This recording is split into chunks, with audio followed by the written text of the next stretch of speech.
الحمدللہ والصلاۃ والسلام علی رسول اللہ وعلی آلہ وصحبہ ومن والہ وبعد۔ شعبان کا مہینہ شروع ہو چکا ہے اور یہ مہینہ رسول اللہ صلی اللہ علیہ وسلم روزے رکھا کرتے تھے۔ ایک آدھ روزہ آخر سے چھوڑتے تھے، ورنہ سارے مہینے کا روزہ رکھ لیتے تھے، اور یہ ایک ریہرسل کے طور پہ ہوتا ہے کہ رمضان آ رہا ہے تو اس سے پہلے ہم اپنے جسم کو عادی کر لیں۔ رسول اللہ صلی اللہ علیہ وسلم نے اپنی امت کو سارے روزے رکھنے سے منع کیا ہے، بلکہ فرمایا اذا انتصف الشعبان فلا تصوموا، جب آدھا شعبان ہو جائے تو روزے مت رکھو۔ تو شعبان میں پہلے 15 دن آپ روزے رکھ سکتے ہیں اور رکھنے چاہیے، اور جن کے پچھلے سال کے کسی وجہ سے روزے رہ گئے تھے وہ بھی رکھیں، اور ویسے نفلی روزے بھی رکھے جائیں۔ اور 15 شعبان کی رات کو منانے کا کوئی ثبوت نہیں۔ رسول اللہ صلی اللہ علیہ وسلم فرماتے ہیں، ایک روایت تو یہ ہے کہ ہر پیر اور جمعرات کو اللہ تعالیٰ سب کو معاف کر دیتا ہے سوائے مشرک کے اور سوائے ان 2 مومنوں کے جو آپس میں ناراض ہوں۔ یہ روایت ہے صحیح مسلم وغیرہ میں۔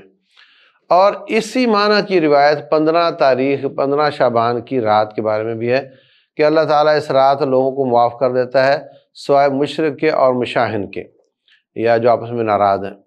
تو یہ بات جب ہر پیر جمعرات کے بارے میں بھی ہے تو کیا ہم ہر پیر جمعرات کو مناتے ہیں؟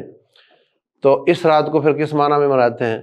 اور اس بارے میں جتنی باتیں معروف ہیں جی، اس میں وہ تقدیر لکھی جاتی ہے اور کوئی مختلف چیزیں، ان کا کوئی ثبوت ثابت نہیں ہے، اس کی کوئی دلیل ثابت نہیں ہے۔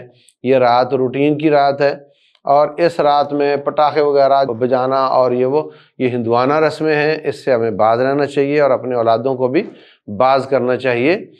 تو یہ رات میں جتنی بھی روایات اس بارے میں ضعیف ہیں، سوائے اس روایت کے کہ اس رات اللہ تعالیٰ ہر ایک کو معاف کر دیتا ہے سوائے مشرک کے اور جو آپس میں ناراض ہیں، اور یہ بات ہر پیر جمعرات کے بارے میں بھی آئی ہے جبکہ ہم اس کو نہیں مناتے۔